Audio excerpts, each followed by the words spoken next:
চাঞ্চল্যকর বুয়েট ছাত্র আবরার হত্যা মামলায় বিচারিক আদালতের দেয়া ২০ জনের মৃত্যুদণ্ড ও ৫ জনের যাবজ্জীবন আদেশ বহাল রেখেছে হাইকোর্টে। রোববার বিচারপতি AKM আসাদুজ্জামান ও বিচারপতি সৈয়দ এনায়েত হোসেনের সমন্বিত হাইকোর্ট বেঞ্চ এই রায় দেন। রায়ে আবরার ফাহাদের পরিবার সন্তুষ্টি প্রকাশ করলেও আপিল করবেন আসামিপক্ষ। HM মেহেদী হাসানের প্রতিবেদন। কক্সবাজার সমুদ্র সৈকতের উপর নিজেদের একটি ঠিকানা, ইডেন বে, আ কনসার্ন অফ ভাইয়া হোটেলস। আবরার ফাহাদ 2019 সালের 6 অক্টোবর বুয়েটের তড়িৎ ও ইলেকট্রনিক্স প্রকৌশল বিভাগের এই মেধাবী শিক্ষার্থী ছাত্রলীগের পৈশাচিক নির্যাতনে নিহত হন।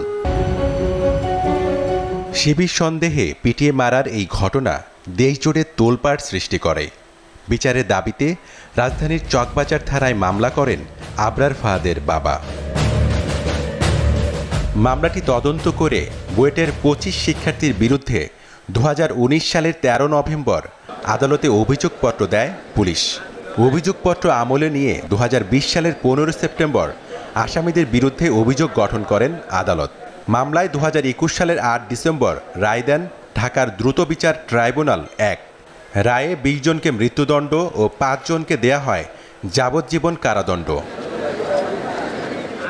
মামলায় আসামিদের ডেথ রেফারেন্স বা মৃত্যুদণ্ড অনুমোদন, জেল আপিল ও আপিলের ওপর শুনানি নিয়ে গেল 24 ফেব্রুয়ারি হাইকোর্ট রায়ের জন্য অপেক্ষমান রাখেন।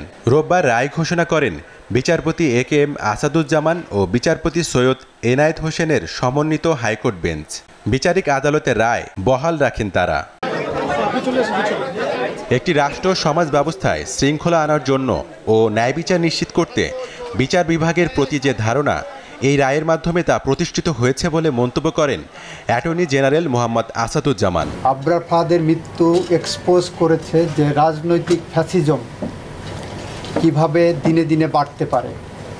একই সাথে আবরার ফাহাদের মৃত্যু আমাদেরকে প্রতিষ্ঠা করে দিয়ে গেছে যে ফ্যাসিজম যত শক্তিশালী হোক, মানুষের মনুষ্যত্ববোধ কখনো কখনো জেগে উঠলে সমস্ত ফ্যাসিজমকে দুমড়ে মুচড়ে ভেঙে দিতে পারে। রায় সন্তুষ্ট আবরার ফাহাদের বাবা ও ছোট ভাই আশা করেন শিগগিরই কার্যকর হবে দণ্ডাদেশ। রায় পেতেছে এটা আমরা আপাতত সন্তুষ্ট, কিন্তু আমরা চাই যাতে দ্রুত এই রায়টা কার্যকর হয়, সেই জন্য এটা ব্যবস্থা করা হয়। এখনো হয়তো অনেকগুলো স্টেপ বাকি আছে, সেগুলো যাতে দ্রুতই সম্পন্ন হয় সেটা আমাদের চাওয়া থাকবে। তবে হাইকোর্টের রায়ে সংক্ষুব্ধ হয়ে আসামি পক্ষের আইনজীবী বলেন, পুরো রায় পাওয়ার পর করা হবে আপিল। ন্যায় বিচার বঞ্চিত হয়েছি, ইনশাল্লাহ মহামান্য আপিল বিভাগ এই বিষয়গুলি বিবেচনায় নিয়ে ন্যায় বিচার প্রতিষ্ঠা করবেন। দণ্ড পাওয়া 25 আসামি প্রত্যেকেই বুয়েট ছাত্রলীগের নেতাকর্মী। এর মধ্যে পলাতক রয়েছেন 4 জন। HM মেহেদী হাসান, SRTV, ঢাকা।